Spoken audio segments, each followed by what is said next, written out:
Well, it is great to be in Venice always. It's my favorite festival, not only because of the festival, but also because of the city, of Lido, of people, of the reaction of the audience, which is always very, very warm and very spontaneous. And the selection as well, because you can see here several interesting movies. And it's much nicer to be in the jury than in the competition, because you don't have that tension, you know, how the film will be received. And also so many duties connected to the promotion. But I have to say that after the last year was very intense and very positive for us, because the film has been received with a lot of enthusiasm, and people have been deeply moved, and we got the prize. And after 1 year, several people are stopping me on the street or during the party, and are saying how that film marked them, how it was important. It's very rare that happens after 1 year. The people remember the film from the last year and have the urge to speak to the filmmaker.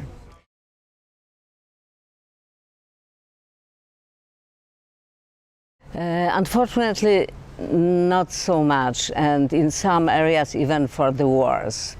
On the beginning, after the democratic opposition then won the elections, which was quite unexpected because we didn't hope that it's possible, the situation started to calm down, and we had impression, me and the people interested in the area and the local people and the refugees, that it will become more civilized, that the military forces will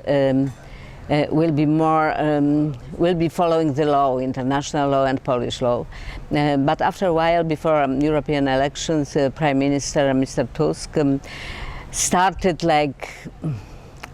the new agenda, which was very much like the previous government agenda, and it woke up extremely nationalistic and racist movements among Poles, and also changed the public opinion, because they passed the law that the militaries and the border guards are allowed to shoot whoever without any consequences. It means even if they break the law, they will be not punished.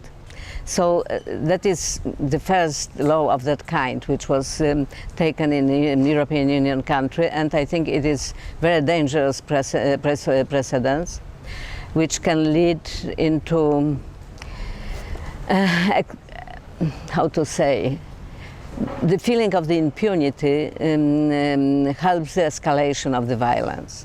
And we can see the escalation of the violence from both sides, because Lukashenko, of course, who is the puppet master of that situation, he is using that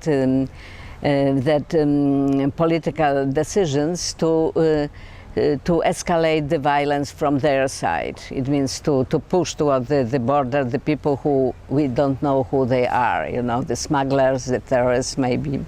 So I have impression that no government in Europe won't really resolve the problem, resolve humanitarian crisis, that all of them want to take advantage, political advantage of the fear and tension and easy way with which the racism is going over the countries.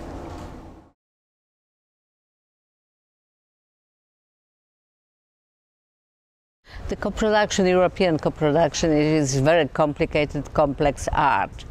And I realized how complicated it is when I became the producer also, because on the Green Border and now on France, I'm not only the director or writer-director, but I'm also the producer, one of the producers.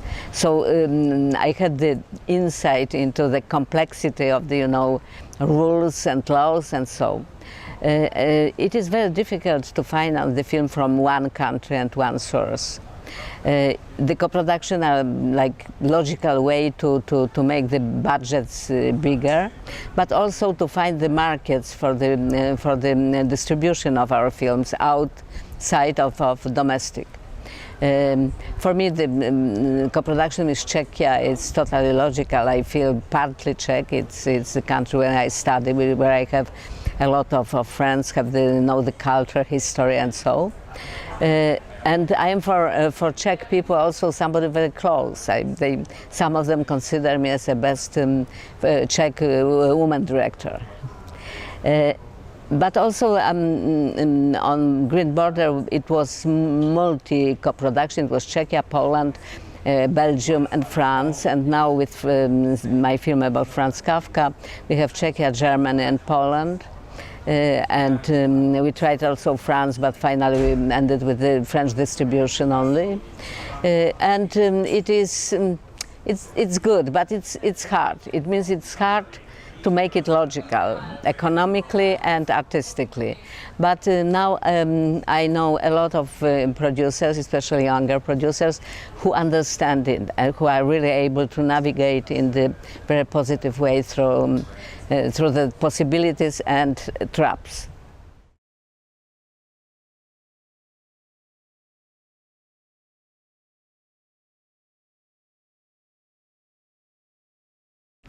Well, Franz Kafka is for me one of the most important artistic and human figures of 20th century, and I was like somehow educated with his work. I read it first time when I was like 13, 14, and one of the reasons I wanted so much to go to Prague to study is because it was Kafka's city.